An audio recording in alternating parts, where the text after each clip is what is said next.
किसी मुकुट का मोहताज नहीं होता। और जब संकल्प धर्म की रक्षा का हो तब बालक भी इतिहास नहीं अमर गाथाएं रच देते हैं, अमर गाथाएं रच देते हैं। आदरणीय निर्णायकगण, पूज्य गुरुजन एवं उपस्थित सभी सम्मानित श्रोताओं को मेरा सादर प्रणाम।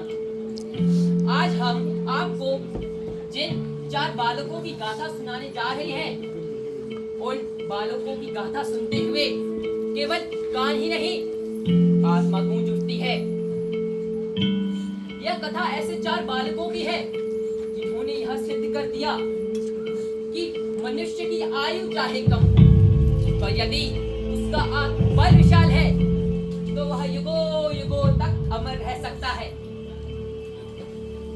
समय था 17वीं शताब्दी का। अत्याचार अपनी चरम सीमा पर था। निर्दोषों पर अत्याचार हो रहे थे। धर्म और स्वाभिमान की परीक्षा ली जा रही थी। और इसी अंधकार बीच एक तेजस्वी सूर्योदय हुआ। दशम गुरु श्री गुरु गोविंद सिंह जी। गुरु गोविंद सिंह जी केवल एक धर्म गुरु ही नहीं थे, वे साहस के मूर्त रूप थे, त्याग के प्रतीक थे और मानवता के प्रहरी थे।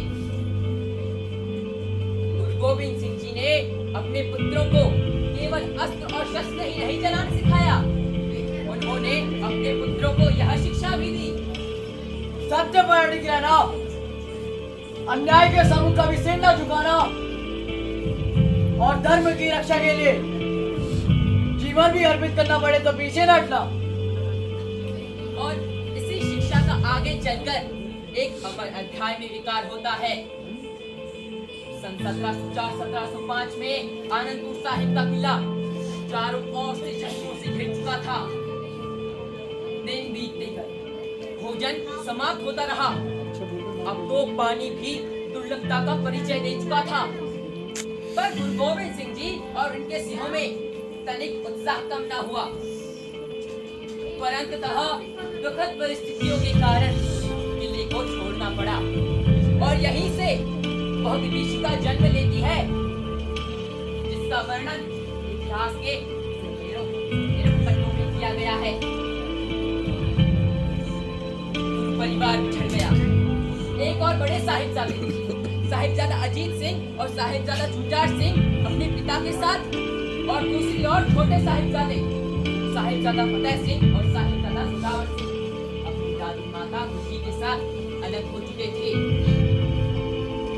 और फिर आया पहले चमकौर का दुल, चारों ओर शत्रुओं की विशाल सेना। पर्यावरण में तलवारों की चमक थी, रणभेरी गूंज रही थी, घोड़ों की टापें थी, जो मानो कि प्रकृति भी साक्षात उस युद्ध में भाग ले रही हो। युद्ध के बीच गुरु गोविंद सिंह जी के ज्येष्ठ पुत्र साहिबजादा अजीत सिंह अपने पिता के निकट आए और उन्होंने अपने पिता से विनम्र स्वर में कहा, सच्चे पातशाह, आपने हमें धर्म की रक्षा करना सिखाया है। आज हमें भी रणभूमि में उतरने की आज्ञा दीजिए, हमें भी अपना पराक्रम दिखाने का मौका दीजिए। वह केवल एक पुत्र ही नहीं था, वे धर्म का प्रहरी था। गुरु गोविंद सिंह जी ने उनको आशीर्वाद दिया और युद्ध भूमि में जाने से पहले कहा, जाओ पुत्र, आज ऐसा पराक्रम दिखाना कि आने वाली पीढ़ियां तुम्हारे साहस से प्रेरणा ले और तुम्हें युगों युगों तक याद रखे।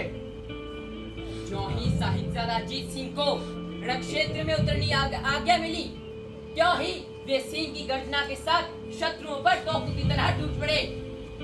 एक एक कदम, एक एक प्रहार अदम्य साहस का परिचय दे रहा था। वे लड़ते गए, सैकड़ों सैनिकों को मार गिराया और अंततः वीर गति को प्राप्त हो गए। उसी के तत्पश्चात गुरु गोविंद सिंह जी के छोटे पुत्र साहिबजादा झुंझार सिंह ने अपने पिता के चरण स्पर्श किए और उनके निकट आके कहा, जब बड़े भाई अपने प्राण अर्पित कर चुके हैं, तब मैं पीछे कैसे रह सकता हूँ? मुझे भी अपना कौशल दिखाने का मौका दीजिए। मैं भी युद्ध में जाऊंगा। गुरु के हृदय में करुणा थी और आंखों में गर्व भी। गुरु ने साहिबजादा झुंझार सिंह को अपने हृदय से लगाया, आशीर्वाद दिया और कहा, जाओ पुत्र, आज तुम्हारा नाम भी अमर होने जा रहा है। और फिर वह बालवीर भी रणभूमि में उतर गया। वह शत्रुओं के मध्य ऐसा लड़ा कि बड़े बड़े योद्धा तक विस्मित रह गए और उसने भी इस जंग में अहम भूमिका निभाते हुए अपने प्राण न्यौछावर कर दिए। पर रुकिए, इतिहास की सबसे कठिन परीक्षा तो अभी शेष थी। छोटे साहिबजादा फतेह सिंह और साहिबजादा जोरावर सिंह को उनकी दादी माता के साथ बंदी बना लिया गया था। उनको दरबार के बीचों बीच लाया गया और उनसे कहा गया कि तुम अभी बालक हो, अपना मार्ग स्वयं चुन सकते हो। तुम्हें वैभव मिलेगा, गौरव मिलेगा, स्वाभिमान मिलेगा।